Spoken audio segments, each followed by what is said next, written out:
Hey, it's Crystal and Bethany from the Abundantly Blessed Homestead. Today we're going to make beef bone broth, and we thought we'd bring you along, so stick around.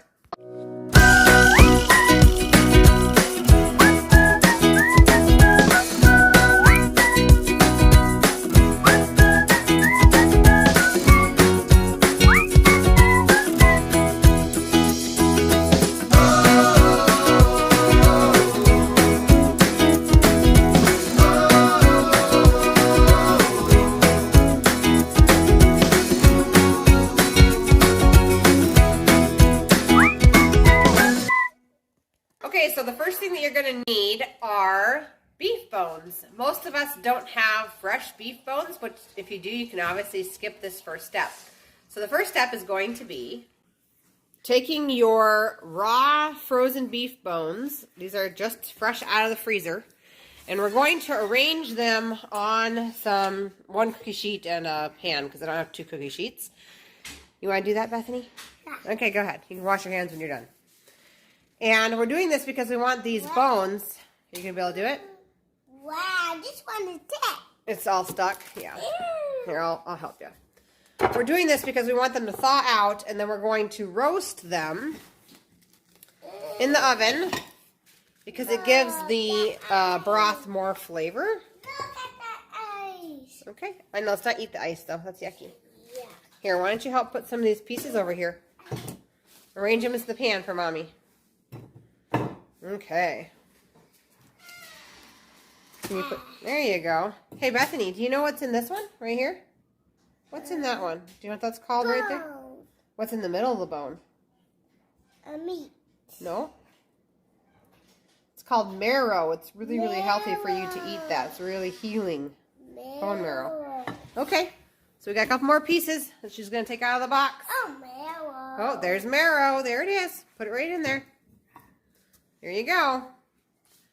This has a couple. Oh. Okay, can you stick it in there?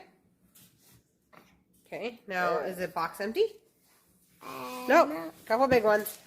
Why don't you stick them over here on this pan? Yep, stick them over here. It's a bone. Yep, it's a kneecap. Uh-huh. Oh, there's another piece. Are you coming? Oh, there's another piece. All right. Put the little piece on there. All right. So then we're all done. So we're going to let this sit at room temperature for a little bit until we can, get this broken apart. And everything's kind of laid nice and flat and almost at room temperature. And then we're going to roast them. So I'll bring you back then. Okay, so these have been sitting out at room temperature for almost 2 hours. And I finally got most of the pieces broken apart. So you're going to want to put the pieces in a pan with sides, because as we roast them, the fats from the bones and everything is going to fill up your pan. So we have 2 glass pans with the bones in it. I'm going to go ahead and turn my oven on 400 degrees. And I'm going to put these bones in right away. And the reason why I'm going to do that is because they are still really cold and the glass is really cold. So I want cold glass, cold oven where they can warm up together, okay? So I'm going to go ahead and throw these in the oven. I'm going to bake them at 400 degrees for about an hour, and then I will bring you back. Okay, we're back. So our bones roasted at 400 degrees for an hour, and now we're just going to simply move them into a large roaster. I think this is an 18 quart, I think, or 20 quart, somewhere there, roaster. So that's the next stage. I did want to mention that as you're moving your bones, that the ones that have the marrow in them, you can totally take a spoon, a baby spoon, and eat that marrow right out of the bone, if you want. You can mix it with a little bit of salt. It's really, really good on toast. Or just stick it in here and put it inside your broth, whatever you'd like to do. At the bottom of this pan, I don't think you can see it on camera, but there is quite a bit of a good half of an inch of fat at the bottom of this pan. So what I'm going to do is I'm going to let this pan cool, and then I will scrape it out, and we can use it for cooking any dish. So when I say in my videos that you need lard, tallow, butter, or coconut oil, you could also use this fat that came off of the bones. So I'm going to go ahead and move this out of the way, and I'm going to go grab the other pan, and I'll be right back.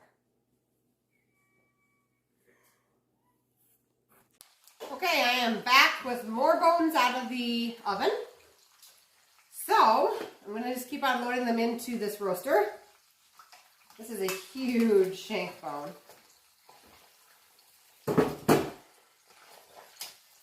When you're looking for bones, you could use any bones, and I have in the past. But if you can have your butcher cut in the legs of the cow, near the knees and kind of through the knees, and if they can do them in like 1 inch or 2 inch chunks, thickness-wise, cutting through, then you get actually access to quite a bit of marrow for your broth. But that section of the cow is the best section for bones. That and also oxtail makes really, really good broth as well. Has lots of nutrients. But if you can't get your hands on any of those, then just use the bones that you can get your hands on. And obviously grass-fed is better, has more nutrients for you, more bang for your buck. And so I'm going to go ahead and move this out of the way, and we'll continue on to the next step.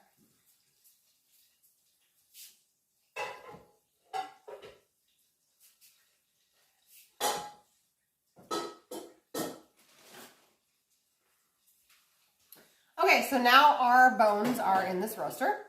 And so the next step is to add water. I'm going to be adding filtered water. I'm going to add enough to fill this roaster all the way to the top, which is probably going to be about 2 gallons. I'm going to give you a little bird's eye view here of what it looks like. So as you can see, the bones don't completely fill the roaster. You sure could fill the entire roaster, but this is all the bones I have. So I'm going to go ahead and, like I said, add another gallon, probably close to 2 gallons, maybe a little over 2 gallons of water to this roaster, and then we're going to get it going. Okay, so we are going to add the final gallon of filtered water. This will take my total up to 2.5 gallons. So I might have to add another half a gallon because it's not quite to the top of my roaster, but I can do that later. So for every gallon of filtered water that you added, you're going to add 8 tablespoons of raw apple cider vinegar to this. So I'm going to add 20.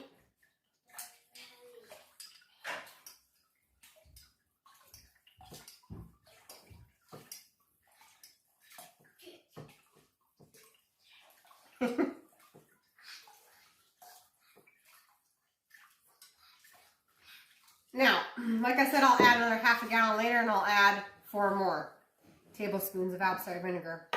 So now I'm just going to put a lid on my roaster, and I'm going to turn my roaster to about 225 degrees, and I'm going to let this cook at that temperature for the next 48 hours. Then when the 48 hours comes to an end, I'm going to take a ladle and ladle off all of the liquid out of this roaster. I'm going to put it into glass jars where it can sit and cool. The fat will rise to the top, and then you skim the fat off, and you can use that for cooking, or leave the fat on and use it right away to make soup. But if you're going to can it, the fat has to be taken off the top. I do have a video on canning, and so that will give you more directions as far as how to do the broth from the roaster itself. So this is going to sit for 48 hours, and then after you get done taking off your liquid, this is the really cool part, you guys, is you take that liquid off, the broth off, you leave the bones in here, and you can refill this multiple times, meaning I can add another 3 gallons of filtered water and more apple cider vinegar after I take the original batch off. I'll let it go another 48 hours, take the broth out, and I can do it again. I've done this process up to 5 times. It really depends on your bones, and you'll be able to see as you're straining off the broth. The first time the broth will be really, really dark, have a lot of fat. The next time, less fat, not as dark. Next time, not as dark, probably little to no fat. So basically, when it gets down to not having very good color anymore, I usually personally stop. And at that point, you can actually, these bones are so mushy. You can give them to dogs. You could grind it up and put it in your garden for calcium. So don't throw them out. There are uses for those bones as well.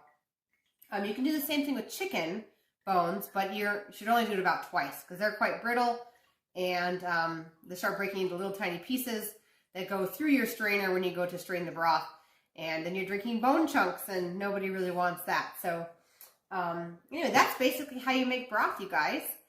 If you like this video, please like and subscribe. And I will catch you guys on the next one. Oh, I know what else I was going to say. 1 second.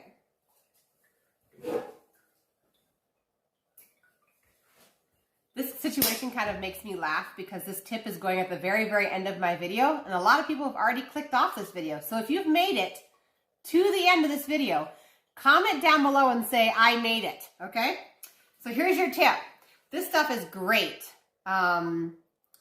to make broth more drinkable. If you're drinking broth on a regular basis to help the health of your gut and heal your gut, this stuff is a must-have. It's made with organic herbs and spices. It's really, really good. There's no mysterious stuff in it. And we just usually sprinkle a little bit in our cups when we go to drink it. I've also used it in a pinch if I just needed a quick soup. I've used it to season a soup. So anyway, like I said, if you made it to the quick tip, comment down below, I made it to the quick tip. I'd love to see how many of you actually watch all the way to the end and get the good tip. All right, you guys have a good day. See you on the next one.